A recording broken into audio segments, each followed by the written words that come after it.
வணக்கம் ஃப்ரெண்ட்ஸ். ஐயனார் துணை சீரியலில் இன்னைக்கு எபிசோடில் என்ன நடக்குதுன்னு பார்க்கலாம் வாங்க. நிலா ஒவ்வொரு நாளும் சோழனுக்கு இன்ப அதிர்ச்சி கொடுத்துட்ருக்காங்க. அவங்க கிச்சனில் நின்று சமைச்சிட்டு இருக்க, அடடா இவளா என் பக்கத்தில், அழகா சிரிச்சா வெக்கத்தில்னு ஜாலியாக பாடிக்கிட்டே கிச்சனுக்கு வர்றாரு சோழன். நிலாவும் அவர் பாடுறதை கேட்டுட்டு திரும்பி பார்த்துக்கிட்டு அடுப்பு மேலே இருக்க தேசால மூடியை வச்சுட்டு அதுக்கு மேலே கரண்டியை வைக்கிறாங்க. இவரும் ஜாலியா பாடிக்கிட்டு நிலா பக்கத்துல வந்து நிக்கிறாரு. அதுவா இதுவா சொல்ல தெரியலன்னு ஜாலியா பாடிட்டு இருக்கவரு, என்ன சமையல் நிலான்னு கேக்குறாரு. நிலா எதுவும் சொல்லாம வேலையை பார்த்துக்கிட்டு இருக்க, எனி ஹெல்ப் அப்படின்னு கேக்குறாரு. இந்த வீட்டுல எல்லாருமே சமைக்கலாம், நான் தான் சமைக்கணும், நீங்க தான் ஹெல்ப் பண்ணணும்லாம் இல்ல, இதுல பாட்டு வேற அப்படின்னு நிலா கடுப்படிச்சு விட, ஆஹா சரிங்க மேடம், நான் தான் தப்பா கேட்டுட்டேன், என்ன பண்ணணும்னு சொல்லுங்க, பண்றேங்கிறாரு சோழன். இந்தாங்க இந்த ஆனியனை கட் பண்ணுங்கன்னு நிலா கொடுக்க, அவர் ஸ்டைலா தூக்கி போட்டு பிடிச்சிட்டு இருக்காரு. சோழன் அப்படின்னு முகத்தை சுருக்கிற நிலா இன்னொரு வெங்காயத்தையும் கையில் எடுத்து கொடுக்குறாங்க. அதையும் இதையும் மாறி மாறி தூக்கி போட்டு பிடிச்சிக்கிட்டு, சரி இதை கட் பண்ண கத்தி எங்கே இருக்குன்னு நிலா கிட்ட கேட்குறாரு. அவங்க ஒரு முறை மறைச்சிட்டு கொஞ்சம் ஒரு மேலே ஒரு திட்டில் இருக்க கத்தி எடுத்து சரக்குன்னு நீட்ட, ஐயோ அப்படின்னு பயத்தோட அரை அடி பின்னாடி போறவரு, கத்தி அப்படின்னு கொஞ்சம் அசடு வழிஞ்சிக்கிட்டே வாங்கிக்கிறாரு. அப்படியே ஒரு பிளேட் எடுத்துக்கூடன்னு கேட்க நிலா செம்மையா முறைக்கிறாங்க. உங்ககிட்ட ஒரு வேலையை சொல்லிட்டு நான் உங்களுக்கு 9 வேலை செஞ்சு கொடுக்கணுமா அப்படிங்கிற மாதிரி நிலா முறைக்க, எங்க இருக்குன்னு தெரியல நிலாங்கிறாரு சோழன். எடுத்து கொடுத்தா டக டக டக்குன்னு கட் பண்ணி தள்ளிடுவேன்ல அப்படின்னு சோழன் சொல்ல, வீட்டுல பிளேட் எங்க இருக்குன்னு உங்களுக்கு தெரியாது அப்படிங்கிற நிலா அங்க சைட்ல இருக்க ஸ்டாண்ட்ல இருந்து ஒரு பிளேட்டை எடுத்துட்டு வர்றாங்க. அவங்க அந்த பிளேட்டை கொண்டு வந்து சோழன் பக்கத்துல லொட்டுன்னு வைக்க, சாரி நிலா பிளேட்டுன்னு சொல்லிட்டனோ, இந்த காய்கறி எல்லாம் வெட்டுறதுக்கு ஒரு அட்டை மாதிரி வச்சிருப்பீங்களே அதை தான் பிளேட்டுன்னு மாத்தி சொல்லிட்டேங்கிறாரு அவரு. அந்த பிளேட்டை எடுத்து கொடுத்து பண்ணி அப்படின்னு ஒரு வார்த்தையை பிச்சு பயத்துல துப்பிக்கிட்டு இருக்க, நிலா வந்து அந்த பிளேட்டை மறுபடியும் கொண்டு போய் அதோட இடத்துலயே வச்சிடுறாங்க. ஏய் நிலா நிலா அதையே அங்க வைக்கிறேன்னு கேக்குறாரு அவரு. என்கிட்ட கொடு, கட் பண்ணி அதை பிளேட்ல வைக்கணும்ல அப்படின்னு அந்த பிளேட்டையும் வாங்கி வச்சுக்கிறாரு. நிலா சாப்பிங் போர்டு எடுத்து தலையில போடாத குறையா கையில கொடுக்க, இதேதான் இதை தான் கேட்டேன் அப்படின்னு வாங்கி வச்சுக்கிட்டு சோழன் வெங்காயத்தை 2 துண்டா போடுறாரு. அதுக்கப்புறம் கைக்கு வந்த மாதிரி கண்ணா பின்னான்னு கட் பண்றாரு. திரும்பி பாக்குற நிலா படு டென்ஷன் ஆகி, எதுக்கு உங்க மண்டை மாதிரியே கட் பண்றீங்க, இப்படியா கட் பண்ணுங்க சோழன்கிறாங்க. இப்ப என்ன குட்டியா கட் பண்ணணும் அவ்வளவுதானே அப்படின்னு சோழன் கேட்க, அப்படிங்கிறாங்க நிலா.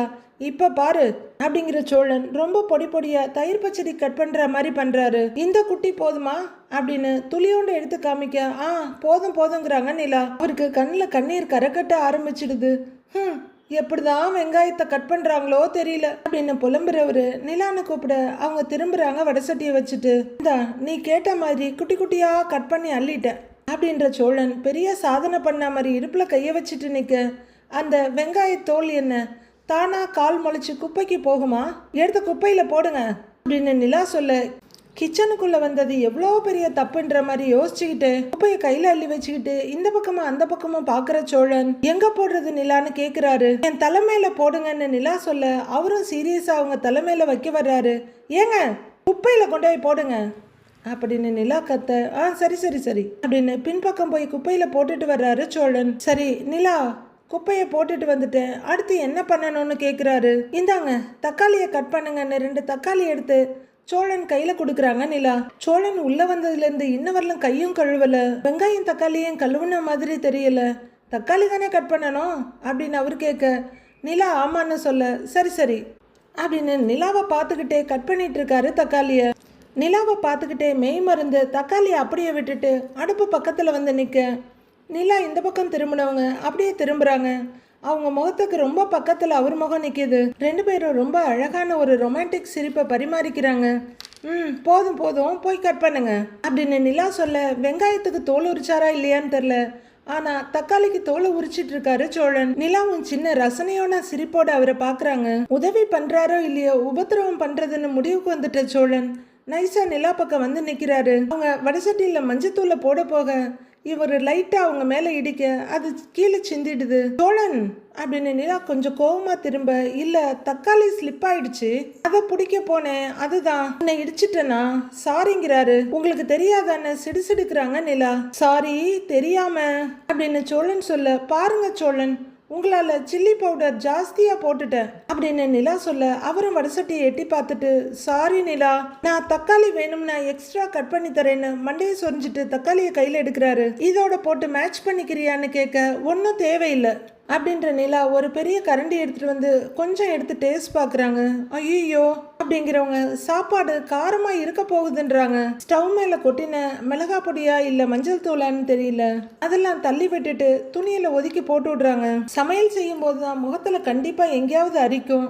நிலாவுக்கு அதே மாதிரி நடக்க அவங்க கையை டக்குன்னு நெத்தியில ஒரு தொடைக்க அது எரிய ஆரம்பிச்சிருது. கண்ணிலையும் கொஞ்சம் விழுந்துட்ட. ஐயோ அம்மா அப்படின்னு அவங்க தொடச்சிட்டு நிக்க, என்னாச்சு என்னாச்சு என்னாச்சுன்னு பதறிக்கிட்டு வர்றாரு சோழன். என்னாச்சு நிலான்னு அவர் கேட்க, நிலா கையை உதறி விட்டுட்டு, எல்லாம் உங்களால தான் வந்துச்சு.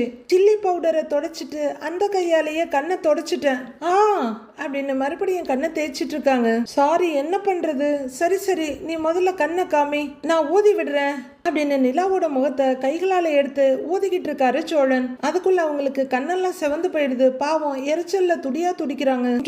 இங்க வா முதல்ல முகத்தை கழுவு வா பார்த்து அப்படின்னு டேப் கிட்ட கூட்டிட்டு போய் விட அவங்க முகத்தை கழுவுறாங்க. இவரும் தண்ணியை தொட்டு அவங்களோட கண்ணம் முகம்லாம் தொடச்சு விடுறாரு. அப்பவும் எரிச்சல் அடங்காம அவங்க கையாலேயே விசிறிக்கிட்டு இருக்க, நிலா இருன்னு ஒரு துண்டோட ஓடி வர்றாரு. இரு நானே தொடச்சு விடுறேன் அப்படின்னு அவங்க முகம் நெத்தி கண்ணுன்னு ரொம்ப சாஃப்டா தொடச்சு விடுறாரு சோழன். ஓகேவான்னு அவர் கேட்க மறுபடியும் கையை வச்சு கண்ணை தேய்ச்சிட்டே இருக்காங்க நிலா. பார்த்து இதெல்லாம் பக்குவமா செய்யணும் அப்படின்னு சோழன் சொல்லிட்டு இருக்காரு. கண்ணு பாருங்க சோழன், கண்ணு ரெட்டா இருக்கான்னு நிலா கேக்குறாங்க. எங்க பாக்குறேன்னு அவங்க முகத்து பக்கத்துல வர்றாரு. கண்ணைய கொஞ்ச நேரம் ரொம்ப ஆர்வமா ஆசையுமா உத்து பாக்குறவரு, இல்ல ஒயிட் அண்ட் பிளாக்ல ரொம்ப அழகா இருக்கு அப்படின்னு சோழன் சொல்ல, நிலாவால அவர்கிட்ட கோவத்தையும் காட்ட முடியல. இங்க கண்ணு வேற எரிஞ்சிட்டு இருக்கு. அவங்க கையாலேயே விசிறிக்கிட்டு நிக்க, ஏன் நிலா இது கூட ஒரு மாதிரி நல்லா இருக்குல்லன்னு கேக்குறாரு சோழன். நாம 2 பேரும் இப்படி சேர்ந்து சமைக்கிறது அப்படின்னு சோழன் கேட்க நிலா டென்ஷன் ஆயிடுறாங்க. நீங்க முதல்ல வெளியில போங்க, நீங்க இங்க இருந்தா சமைக்க முடியாது என்னால அப்படின்னு நிலா சோழனை தொடுத்துறாங்க. ஏய் நிலா ப்ளீஸ் நான் இருக்கேனே, இனிமே சமத்தா இருந்துக்குவேன், ப்ளீஸ் நிலா அப்படின்னு அவர் கெஞ்சிட்டு இருக்க. சரி போய் தக்காளியை கட் பண்ணுங்க அப்படின்னு நிலா முகத்தை சுருக்கிட்டு சொல்ல, சரின்னு மண்டை பிச்சுக்கிட்டே போறாரு அவரு தக்காளி போர்டு கிட்ட போய் நிக்க, நிலா அடுப்புகிட்ட வேலையை ஆரம்பிக்கிறாங்க. ஏன் நிலா அப்படின்னு சோழன் கூப்பிட திரும்பி பாக்குறாரு. நாம 2 பேரும் இப்படி சேர்ந்து சமைக்கிற அழகே அழகு இல்ல அப்படின்னு டன்னா வழியிறவரு. பேசாம நாம 2 பேரும் தனி குடித்தனம் போயிடலாமா அப்படின்னு சோழன் கேட்க, ஏன் நாள் முழுக்க சமைச்சுக்கிட்டே இருக்க போறோமா அப்படின்னு நிலா கேக்குறாங்க. இல்ல எல்லாத்துலயும் ஒரு ரொமான்ஸ் பண்ணலாம்ல அப்படின்னு சோழன் சொல்ல, ஒன்னும் சொல்லாம திரும்பிக்கிறாங்க நிலா. வீட்டுல இத்தனை பேர் இருக்கிறது கொஞ்சம் டிஸ்டர்பன்ஸா இருக்கே, நீ ஓகேன்னு சொல்லிட்டா நாம தனியா போயிடலாங்கிறாரு சோழன். நிலா எதுவும் பேசாம கரண்டி எடுத்துட்டு திரும்புறவங்க, சோழன் இந்த கரண்டியை பிடிங்கல அப்படின்னு நீட்ட அவரும் யதார்த்தமா பிடிக்க, அவ்வளவுதான் கொதிக்கிற கரண்டி வடசட்டியில இருந்தது. கைய சரியா பதம் பார்த்துட்டு, ஐயோ அம்மா அம்மம்மா அப்படின்னு அம்மாவோட தலைமுறையவே துணைக்கி கூப்பிடுறாரு. அவரு வலியிலையும் எரிச்சலையும் துடியா துடிக்க நிலா ஜாலியா வேடிக்கை பார்த்துட்டு நிக்கிறாங்க. அவரும் கையை உதறிக்கிட்டே, தனியா போலான்னு சொன்னதுக்கு பனிஷ்மெண்ட் ஆயுது அப்படின்னு கேட்க நிலாவும் தயங்காம எஸ்ங்கிறாங்க. சூப்பர் நல்லா பண்ற ஹா அப்படின்னு கையை உதறிட்டு துடிக்கிறாரு சோழன். 1000 வார்த்தையால சொல்ல முடியாத விஷயத்த ஒரு 5 இன்ச்சு கரண்டியை வச்சு நிலா முடிச்சிடுறாங்க. அவர் இன்னும் வழியில கையை உதறிக்கிட்டு இருக்க சோழன் தண்ணி எடுங்கன்றாங்க. நிலா தண்ணியா இப்படின்னு இவர் யோசிச்சுட்டு இருக்க, இருங்க நானே எடுத்துக்கிறேன் அப்படின்னு நிலா தண்ணி எடுக்கிறதுக்காக சோழன் இருக்க இடத்துக்கு வர்றவங்க டக்குன்னு தடுமாறி விழுறாங்க.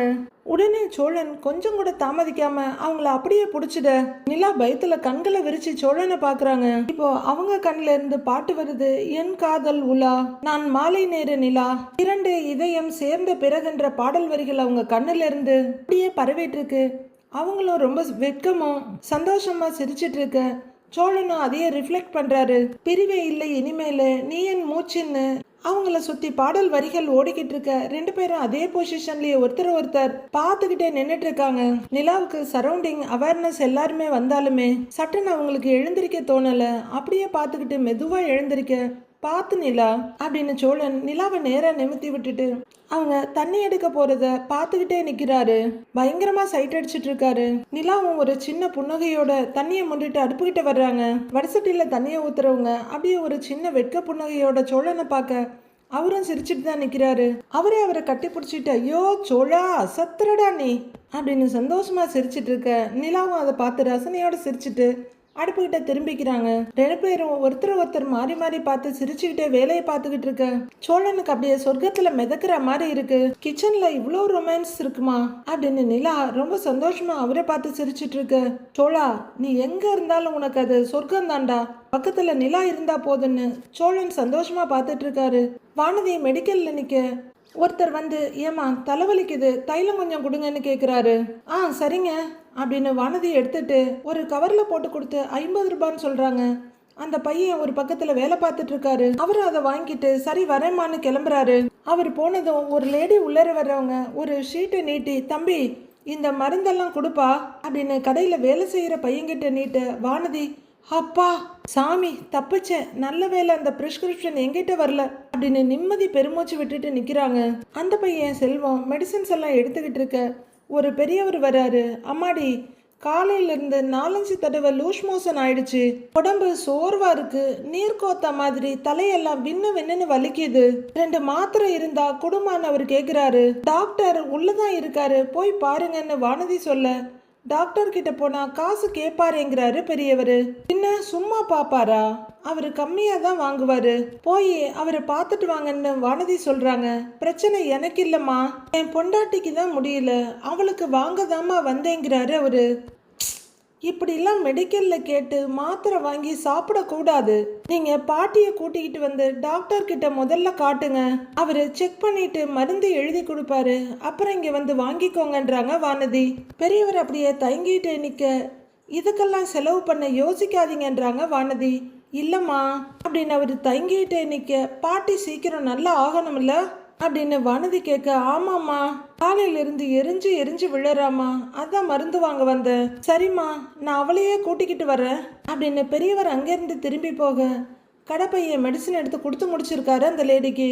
அப்பாடா அப்படின்னு மறுபடியும் ஒரு நிம்மதி பெருமூச்சை வானதி விட்டுட்டு இருக்க. என்னாச்சுக்கான்னு கேட்குறாரு அந்த பையன்.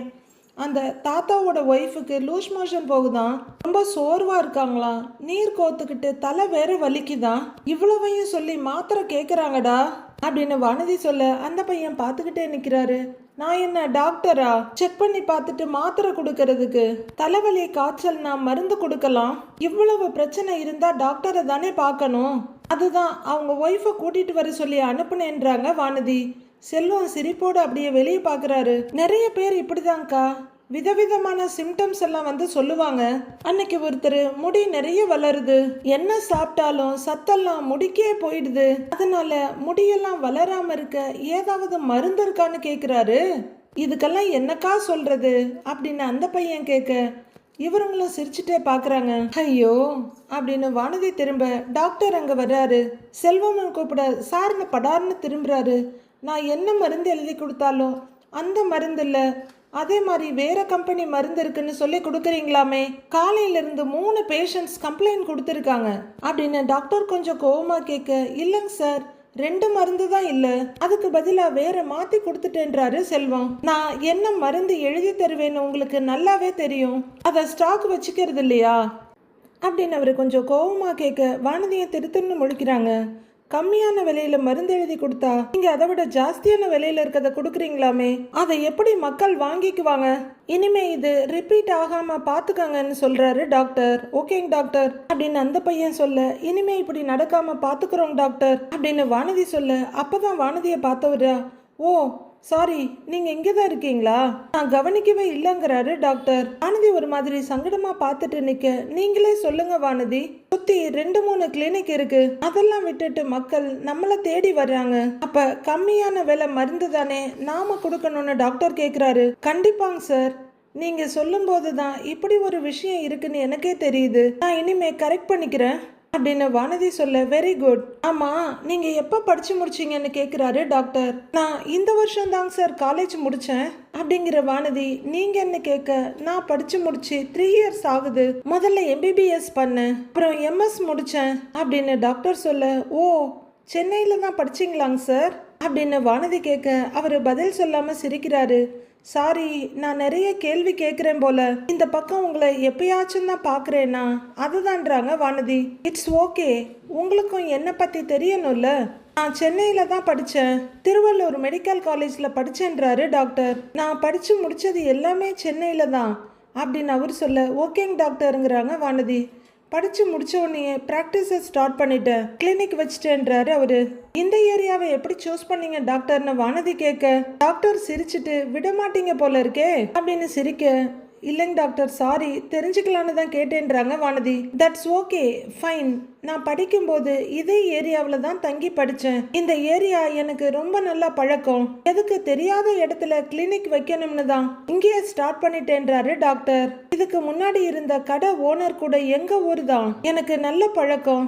நான் தான் அவரை மெடிக்கல் ஷாப் வைக்க சொல்லி இருந்தேன். ஆனா இப்போ அவர் ஒய்ஃபுக்கு முடியல, அவரு அவங்கள பார்த்துக்கணும்ல, அதனால தான் இந்த கடையை உங்களுக்கு ரெண்ட்டுக்கு கொடுத்துட்டாருன்றாரு டாக்டர். சரிங்க டாக்டர் அப்படிங்கிற வானதி ஒரு சிரிப்போட கொஞ்சம் தயங்கிக்கிட்டே, இன்னும் ஒரே ஒரு கேள்வி கேட்டுக்கவான்றாங்க. கேளுங்கன்னு டாக்டர் சொல்ல, இல்ல பொதுவாகவே டாக்டருக்கு படிக்கிறவங்கெல்லாம் ஒன்று ஃபாரின்ல போய் படிப்பாங்க, இல்லை ஃபாரினுக்கு போய் வேலை பார்ப்பாங்கன்னு கேள்விப்பட்டிருக்கேன். நீங்கள் அப்படி இல்லையோன்னு வானதி கேட்குறாங்க. நமக்கு எங்கே கம்ஃபர்டபுளாக இருக்கோ அங்கே தானே வேலை பார்க்க முடியும். எனக்கு ஃபாரினுக்கு போகிறதுக்கெல்லாம் இன்ட்ரெஸ்ட் வரலன்னு டாக்டர் சொல்லிட்டு இருக்கும் போதே அந்த பெரியவர் அவங்க ஒய்ஃபை கூட்டிகிட்டு வர்றாரு. ஓகேங்க டாக்டர் அப்படின்னு வானதி சொல்ல, அங்கே நில்லு அப்படின்னு பெரியவர் அவங்க ஒய்ஃபை கொஞ்சம் உள்ளர நடத்தி கூட்டிட்டு வர்றாரு. அம்மாடி, என் பொண்டாட்டிய கூட்டிக்கிட்டு வந்துட்டேன், டாக்டர் இருக்காரான்னு பெரியவர் கேட்குறாரு. தாத்தா, இவர் தான் டாக்டர் அப்படின்னு வானதி சொல்ல, அப்படியா, வணக்கம் சார் அப்படிங்கிறாரு பெரியவர். டாக்டர், இவர் ஒய்ஃபுக்கு உடம்பு முடியலையா, பிரச்சனைன்னு சொல்லி மெடிக்கல்ல வந்து மருந்து கேட்டாரு அப்படின்னு வானதி சொல்ல, ஓ அப்படிங்கிறாரு டாக்டர். நான் தான் அவரை உங்க ஒய்ஃபை டாக்டர் கிட்ட கூட்டிட்டு வாங்கன்னு சொன்னேன், அதுதான் கூட்டிட்டு வந்திருக்காருன்றாங்க வானதி. ஓ அப்படிங்கிற டாக்டர் பெரியவர் பக்கம் திரும்பி, என்ன மெடிக்கல்ல மாத்திரை வாங்கி சாப்பிடலாம்னு நினைச்சீங்களா? அப்படிலாம் பண்ணக்கூடாது, வயசாகுது இல்ல, நான் செக் பண்ணிட்டு கொடுக்குற மருந்து மட்டும்தான் நீங்க சாப்பிடணும். சரியான்னு கேட்குறாரு. வாங்க செக் பண்ணிக்கலாம் அப்படின்னு டாக்டர் கூப்பிட, சரிங்க டாக்டர் அப்படிங்கிற பெரியவர் வான்னு ஒய்ஃபை கூட்டிட்டு நடக்கிறாரு. செல்வம் மெடிசன் எடுத்து அடுக்கிக்கிட்டு இருக்க, நல்ல டாக்டரா இருக்காருல்ல, நல்லாவும் பேசுறாரு பாரு அப்படின்ட்டு வானதி கேட்க, ரொம்ப நல்லா பேசுவாருக்கா. சில டாக்டர்ஸ் எல்லாம் உருன்னு இருப்பாங்க, ஆனா இவர் அப்படி இல்லை, நல்லா பண்பா பேசுவாரு, அதனால தான் இவர்கிட்ட நிறைய பேஷண்ட் வருவாங்கக்கா அப்படின்னு செல்வம் சொல்றாரு. நல்லதுதான், அவருக்கு நிறைய பேஷண்ட்ஸ் வந்தா நமக்கு நிறைய நல்ல வியாபாரம் ஆகும்ல அப்படின்னு வானதி சொல்ல, ஆமாக்கான்னு சிரிக்கிறாரு செல்வம். ஆமா, நீ ஏன் கம்மியா இருக்க கம்பெனியெல்லாம் கொடுக்காம விலை ஜாஸ்தியா இருக்க கம்பெனியை கொடுக்குறியா அப்படின்னு வானதி கேட்க, அக்கா நமக்கு லாபம் வர வேணாமா, டாக்டர் அப்படிதான் சொல்லுவாரு, நாம அதெல்லாம் பண்ணணும்னு அவசியம் இல்லக்கா அப்படின்னு செல்வம் தொழில் நுணுக்கத்தை சொல்லி கொடுக்குறாரு. செல்வம், டாக்டர் என்ன சொல்றாரோ அதை தான் நாம கொடுக்கணும், புரிஞ்சுதான்னு வானதி கேட்க, அவரு பல்லெல்லாம் மூடிக்கிட்டு மூணு தலையாட்டுறாரு. அப்புறமா நான் டாக்டர் கிட்ட லிஸ்ட் வாங்கி கொடுக்குறேன், அவர் சொல்ற கம்பெனி மருந்துங்களை ஸ்டாக் வச்சுக்கிட்டா மட்டும் போதும், புரியுதான்னு வானதி கேட்க, அந்த பையன் கொஞ்சம் மிரண்டு போய் ஓகேன்னு தலையாட்டுறாரு. போய் வேலையை பாரு அப்படின்னு முதலாளியா மாறிடுறாங்க வானதி. சரிக்கான்னு அவர் வேலையை பார்க்க ஆரம்பிச்சிடுறாரு. அடேங்கப்பா, வானதி நாளுக்கு நாள் ரொம்ப உயர்ந்துகிட்டே போறாங்களே. வீட்டில் நடேசன் ஃபோனில் யார்கிட்டயோ நின்று பேசிட்டு இருக்க, நிலா ஹாலை கூட்டிக்கிட்டு இருக்காங்க.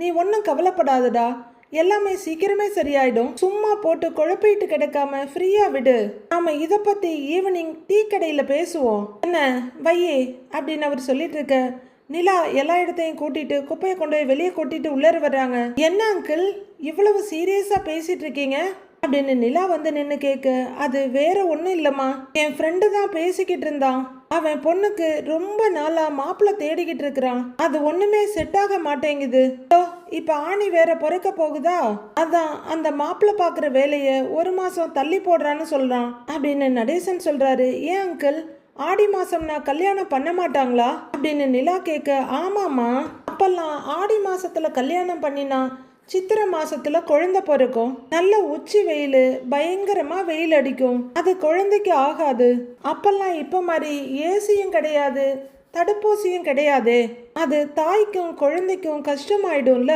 அதனால ஆடி மாசம் கல்யாணம் பண்ணிக்க மாட்டாங்க அப்படின்னு நடேசன் சொல்ல, ஓ அதனாலதான் இப்ப கூட ஆடி மாசத்துல ஹஸ்பண்ட் அண்ட் ஒய்ஃபை பிரிச்சு வைக்கிறாங்களா அப்படின்னு நிலா கேட்க, அப்ப பிரிச்சு வச்சாங்க, இப்பெல்லாம் அது இல்லையேங்கிறாரு பெரியவர். கரெக்டு தான் அங்கிள். அப்படின்னா கூட மாப்பிள்ளை பாக்குறது எதுக்கு தள்ளி போடணும்னு நிலா கேக்குறாங்க. அதை தம்மா நானும் சொல்றேன். மாப்பிள்ளை பாக்குறதுக்கு ஆடியா இருந்தா என்ன, ஆவணியா இருந்தா என்ன, வருஷத்துல 12 மாசமா பார்க்கலாம். இத சொன்னா அவன் கேட்க மாட்டேங்கிறாங்கிறாரு நடேசன். அதுக்கு என்கிட்ட ஒரு சொல்யூஷன் இருக்குன்னு நிலா சொல்றாங்க. சொல்யூஷனா? என்ன சொல்யூஷன் அப்படின்னு நடேசன் கேட்க, தமிழ் மேட்ரிமோனிங்கிறாங்க நிலா. அவரு புரியாம பார்க்க, தமிழ் மேட்ரிமோனி தான் தமிழர்களுக்கான பெரிய திருமண சேவை. இந்த ஆப்ல லட்சக்கணக்கான ப்ரொஃபைல்ஸ் இருக்கு அப்படின்னு நிலா சொல்ல, ஆ அப்படின்னு சீரியஸா கேட்குறாரு. தமிழ் மேட்ரிமோனி மூலமா லட்சக்கணக்கான கல்யாணம் சக்சஸ்ஃபுல்லா நடந்து முடிஞ்சிருக்கு அப்படின்னு நிலா சொல்ல, அப்படியான்னு ஆச்சரியமா கேட்குறாரு. ஒரு நிமிஷம் அங்கிள் அப்படின்னு நிலா மொபைல் எடுத்துட்டு வர, என்னவா இருக்கும்னு யோசிச்சுட்டு நிக்கிறாரு இவரு. இதெல்லாம் எப்படி அப்படின்னு யோசிச்சுட்டு இருக்க, நிலா மொபைல்ல டக்கு டக்குன்னு எதையோ தட்டி அவர்கிட்ட காட்டுறாங்க. அவரு அதை ஆச்சரியமா பாக்குறாரு. ஸ்கிரீன்ல தமிழ் மேட்ரிமோனின்னு போட்டு ஆடி ஃபுல்லா ஃப்ரீ அப்படின்னு போட்டிருக்கு. ஆடி ஆஃபர் அனௌன்ஸ் பண்ணியிருக்காங்க அப்படின்னு நிலா சொல்ல, அவரு உள்ளர போய் வரன்கள்லாம் பாக்குறாரு. அது என்னமோ ஆடி ஆஃபர்ன்னு அவர் கேட்க, ஆடியில மெம்பர்ஷிப் எடுத்தா ஆடி ஃபுல்லா ஃப்ரீ அப்படின்னு நிலா சொல்ல, ஃப்ரீயா அப்படின்னு அவரு வாயை திறக்கிறாரு. ஆமா அங்கிள், ஃப்ரீ தான். இப்பவே உங்க ஃப்ரெண்டு கிட்ட போய் சொல்லுங்க, தமிழ் மேட்ரிமோனில அவங்க ஆடியில வரன் தேடி ஆவணியில நிச்சயமே பண்ணிடலான்றாங்க நிலா. அட இது நல்லா இருக்கே, இத புடி, நான் உடனே போய் நேர்லயே சொல்லிட்டு வந்துடுறேன் அப்படின்னு நிலா கிட்ட மொபைல திருப்பி கொடுக்குறாரு நடேசன். சிரிப்போட பார்க்க, இது நல்ல ஐடியாவா இருக்கே அப்படின்னு அவரு வரிஞ்சு கட்டிட்டு ஓடிட்டு இருக்காரு. ராமேஸ்வரத்துல ஒரு தெருவுல அரை இருட்டுல நிக்கிறாரு சேரன். அவர் பக்கத்துல நிக்கிற பல்லவன், அண்ணே இங்கே தானே வர சொன்னாங்கன்னு கேட்குறாரு. கரெக்டாக தானே நிற்கிறோம் அப்படின்னு அவர் கேட்க, ஆமாண்டா இங்கே தான் வர சொன்னான் அப்படிங்கிறாரு சேரன். 20 நிமிஷமா இங்கே நிற்கிறோன்னு போகிறவங்க வர்றவங்க வேற ஒரு மாதிரியாக பார்த்துட்டு போகிறாங்க அப்படின்னு பல்லவன் கொஞ்சம் இந்த பக்கம் அந்த பக்கம் பார்த்துட்டு சங்கடமாக சொல்ல, இருடா சந்தா எல்லாரையும் சமாளிச்சுட்டு வரணும்ல, கொஞ்சம் வெயிட் பண்ணி பார்க்கலாங்கிறாரு சேரன். அப்போ 2 பெரியவங்க அந்த பக்கமாக நடந்து போடுறாங்க. அவங்க இவங்கள குறுகுறுன்னு பார்க்க, இவங்க ஏதோ திருடனுங்க மாதிரியே பாக்குறாங்க. அவங்களும் நின்று இவங்கள பாத்துக்கிட்டு இருக்காங்க. மறுபடியும் அவங்க 2 பேரும் அவங்களுக்குள்ளேயே ஒருத்தர் பாத்துக்கிறாங்க. எதுவும் சொல்லாம அவங்கள திரும்பி திரும்பி பாத்துக்கிட்டே அவங்க போயிட்டு இருக்காங்க. சேரன் பல்லவன் 2 பேரும் போறவங்களையே ஒரு மாதிரி திடுக்கு திடுக்குன்னு பாத்துக்கிட்டு இருக்க, திடீர்னு சேரனோட கைய ஓடி வந்து சந்தா பிடிக்கிறாங்க. அவரு பயந்து பதறி திரும்ப, மேகம் அப்படின்றாங்க. சந்தா மூச்சு வாங்கிக்கிட்டு, சந்தா அப்படின்னு ரொம்பவே அதிர்ச்சியா பாக்குற சேரன் கொஞ்சம் சுதாரிச்சுக்கிட்டு, எப்படி இருக்க சந்தான்னு கேட்குறாரு. மேட்ரிக் ஹோம் அப்படிங்கிற சந்தா இந்த பக்கம் பார்த்துட்டு அந்த பக்கம் பார்த்துட்டு, இங்கே வேணாம் வகாங் அப்படின்னு சொல்ல, சரி வான்னு சேரன் கூட்டிகிட்டு போறாரு. அவங்க 3 பேரும் இன்னும் கொஞ்சம் இருட்டான மறைவான இடத்துக்கு வர, சந்தா இப்பவும் இந்த பக்கம் அந்த பக்கம் பார்க்குறாங்க. சரி நீங்க பேசிக்கிட்டு இருங்க, நான் அங்கே போய் யாராவது வர்றாங்களான்னு பார்க்குறேன் அப்படின்னு பல்லவன் சொல்ல, சேரன் எதுவும் சொல்லாம பார்க்குறாரு. பல்லவா அப்படின்னு சந்தா கூப்பிட ஆன திரும்புறாரு. கைசேகம் அப்படின்னு சந்தா கேட்க, நான் நல்லா இருக்கேன், நீங்க நல்லா இருக்கீங்களான்னு அவர் கேட்குறாரு. அப்படின்னு அமைதியா தலையாட்டுறாங்க சந்தா. சரி நீங்க பேசிக்கிட்டு இருங்க, யாராவது வந்தா நான் சிக்னல் கொடுக்குறேன் அப்படின்னு அந்த பக்கமா போயிடுறாரு பல்லவன். டேய் பல்லவா, ரொம்ப தூரம் எங்கேயாவது போயிடாத, பக்கத்திலேயே இருன்னு சேரன் சொல்ல, சரிண்ணே அப்படின்னு தலையாட்டிட்டு பல்லவன் அங்கிருந்து போறாரு. பாச்சந்தான்னு அவங்க கைய பிடிச்சிக்கிட்டு அங்க இருக்க படியில இறங்கி கொஞ்சம் கீழே போய் ஒரு படியில 2 பேரும் உட்கார்ந்துக்கிறாங்க. எப்படி இருக்க சந்தான்னு சேரன் கேட்க, நல்லா இருக்கேன்றாங்க அவங்க. என் கூட மா பாப் சொந்தக்காரங்க எல்லாரும் வந்திருக்காங்க. ரொம்ப நேரம் உங்ககிட்ட பேச முடியாது, எனக்காக நீங்க இவ்வளவு கஷ்டப்பட்டு இங்க வந்திருக்கீங்க அப்படின்னு சந்தா சொல்ல, அப்படிலாம் நினைச்சா நான் உன்னை பார்க்கவே முடியாதே சந்தா, நீ பக்கத்துல இருக்கிறது எனக்கு எவ்வளவு சந்தோஷமா இருக்கு தெரியுமா அப்படின்னு சேரன் ரொம்ப ஃபீல் பண்ணி சொல்ல, சந்தா நெகிழ்ந்து போய் பார்த்துட்டு இருக்காங்க. பல்லவன் ரோட்டுக்கு வரவரு ரோட்டை கிராஸ் பண்ணிட்டு அங்க இருக்க ஒரு திட்டு மேல போய் உட்கார்ந்துக்கிறாரு. சந்தா அழ ஆரம்பிச்சுட்டா. சந்தா என்னாச்சு, ஏன் அழற அப்படின்னு சேரன் கேட்க, எனக்கும் என் மாமாவுக்கும் கல்யாணம் பண்ணி வச்சிருவாங்களோன்னு பகுத் டர் லக் ரஹா ஹை அப்படின்னு சந்தா சொல்றாங்க. அது எப்படி சந்தா கல்யாணம் பண்ணி வைப்பாங்க, நாங்க தான் 6 மாசம் டைம் வாங்கியிருக்கோம்லன்றாரு சேரன். 6 மாசம் டைம் சொன்னதெல்லாம் உங்களை அங்க இருந்து திருப்பி அனுப்பதான், அதெல்லாம் அவங்க சீரியஸா எடுத்துக்க மாட்டாங்க அப்படின்னு சந்தா சொல்ல, சேரன் அதிர்ச்சியோட பாக்குறாரு. கொஞ்ச நாளா எனக்கும் என் மாமாவுக்கும் கல்யாணம் பண்ணி வைக்க அடிக்கடி பேசுறாங்க, எப்ப என்ன நடக்கும்னே தெரியல அப்படின்ற சந்தா அழுதுகிட்டே அப்படியே சேரன் தோல்ல சாஞ்சிக்கிறாங்க. முஜே பகுத் டர் லக் ரஹா ஹை அப்படின்னு அவங்க அழுதுட்டு இருக்க, சேரன் அதிர்ச்சியோட உட்கார்ந்துருக்காரு. அவருக்கு என்ன சொல்றது என்ன பண்றதுன்னு எதுவும் புரியல. அவர் மனசுல அவங்க வீட்டுக்கு போனது, எங்களுக்கு ஒரு 6 மாசம் டைம் கொடுங்க, எங்க அண்ணன் 25 லட்சம் பணம் ரொக்கமா கொடுத்து 30 சவரன் நகைய எங்க அண்ணன் கொடுக்கும், அப்படி கொடுத்துட்டா சந்தாவை எங்க அண்ணனுக்கு கல்யாணம் பண்ணி கொடுப்பீங்களா அப்படின்னு சோழன் கேட்டதும் அவங்க அப்பா கொஞ்சம் யோசிச்சுட்டு டீக்கே அப்படின்னு சொன்னதும் சேரனோட மைண்ட்ல வந்து நிக்குது. சந்தா அப்படியே கண்ணீரோட சேரனை நிமிந்து பார்க்க அவர் எங்கேயோ பார்த்துட்டு கண்ணீரோட உட்கார்ந்துருக்காரு. திகச்சு போய் அப்படியே உட்கார்ந்துருந்தவர் சந்தா அழுதுட்டு இருக்கதை பார்த்துட்டு, சந்தா சந்தா இங்க பாரு, அழாத சந்தா அப்படின்னு அவங்கள நிமித்தி கண்ணை தொடச்சு விடுறாரு. நான் தான் இருக்கேன்ல, அப்படிலாம் உன்னை கல்யாணம் பண்ணிக்கிட்டு போக விட மாட்டேன், நீ பயப்படாதங்கிறாரு. சந்தா ஒரே கலவரமும் கவலையுமா உட்கார்ந்துருக்க, கண்ணை தொட சந்தா அப்படின்னு அவரு கண்ணை தொடச்சு விட சந்தா மறுபடியும் விசும்பலோட அவர் தோல்ல சாஞ்சிக்கிறாங்க. சேரனும் பயங்கர கவலையும் எதிர்பார்ப்புமா எங்கேயோ பார்த்துக்கிட்டு இருக்காரு. அடுத்து என்ன நடக்க போகுதுன்னு மண்டே பார்க்கலாம் friends. Have a happy weekend. Thank you.